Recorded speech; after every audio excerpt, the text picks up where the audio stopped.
Well, hello friends. Today I'm going to talk about something a little bit different from what I'm used to do. It's all about the reasons why I might sell the Rolex Explorer, which sounds a little bit weird considering the Explorer is part of the success of this channel, and it was kind of my grail watch and it was my favorite watch for several reasons. But everything comes to an end, and as you know, same thing happens with watches, of course, and this is no exception. Um, I am not sure if I'm going to sell it, but I want to reflect, to tell you my ideas, my thoughts, my reasons behind this probability. And well, first, I want to make very clear that this is a great watch. This is beautiful. If you own the watch, you know why. It's a great watch. That's a fact. That's the truth. But I feel I have kind of lost the connection with it, and I want to explain you why.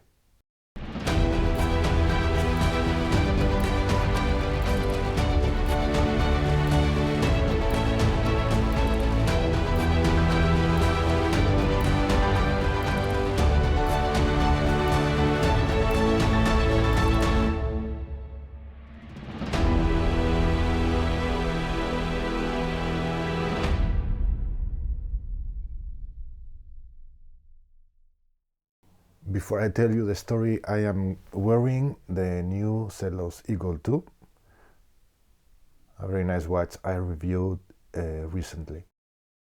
So now let's go back to the reasons or the situation that I lived that made me start thinking about selling the watch.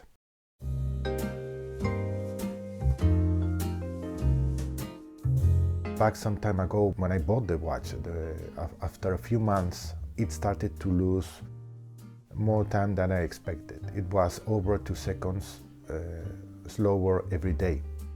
That in a normal watch is not a big concern, but when it's so expensive, then it is. So what happened next is they regulated it, and after a few months, the watch started again to lose time, but this time much more. It was like -3, -4 seconds every day.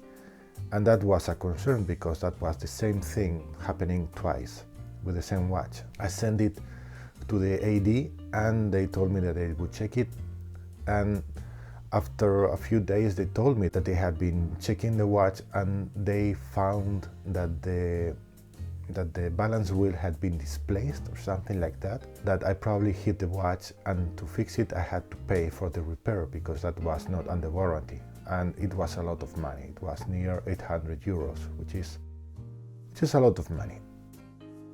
So I was kind of frustrated. I didn't say anything at the beginning. I talked to my brother-in-law, who's a watchmaker and he services Rolexes, and told me that didn't make any sense. It couldn't be possible because in that case the inaccuracy would be more than a couple of seconds. It would be way more than that.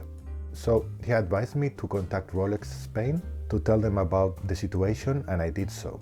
I talked to a gentleman at Rolex Spain by the phone, and they knew about the AD. Maybe there was something behind that I didn't know. And I explained him the whole situation, and he told me not to worry. He would take care of everything, and by the afternoon he would call me back with a solution. That afternoon it was the ID directly who contacted me by email, telling me that upon second inspection they found out that the second hand wheel had less lubrication than expected, which caused these timekeeping issues. And they told me that they would fix the watch under warranty. They would service it completely.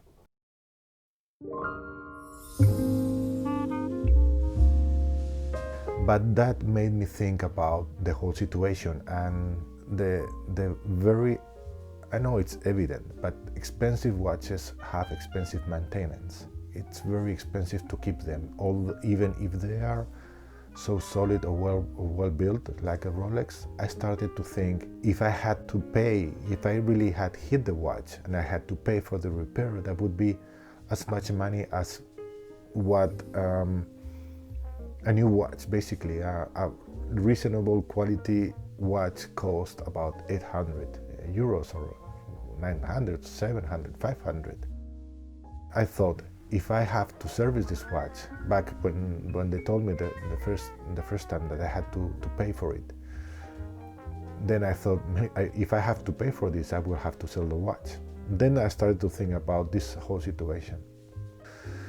Yeah, as you can imagine, I started to think that the first realization, or the first reason why I might sell the watch, is because how expensive it is to replace or to repair or to maintain in general. So the lesson that I should have learned, or I should know from the beginning, is that if you don't have as much money as you want, no matter how much money you saved, you need to be really sure you're going to be able to replace the watch in the case you need to replace it immediately, or that you can pay for a whole repair of the watch, being that amount of money. That was the first thing. It's a very expensive watch. It's expensive because the movement is expensive to replace. Expensive watches, like anything that is expensive, being cars or bicycles or photographic equipment or cameras, everything that is expensive has an expensive tag to maintain.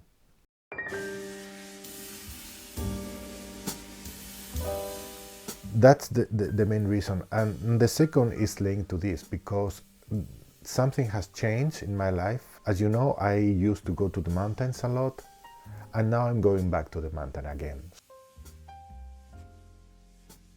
The reason I have the Explorer was to use it as intended, but at the end of the day, I'm not going to use it going to the mountain. Basically because how expensive it is for me, at least for me. If I fall, if I hit it against a rock or anything, I'm going to have a very bad day.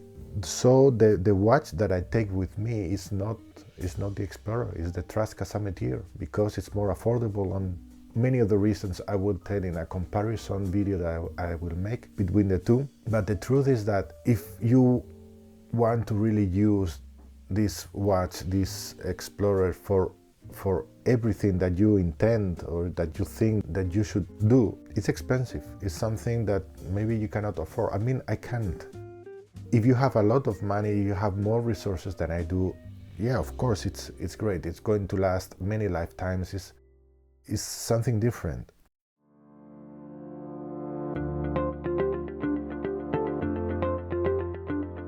But that is the thing. It is something different. The Explorer is not an adventure watch. It can be.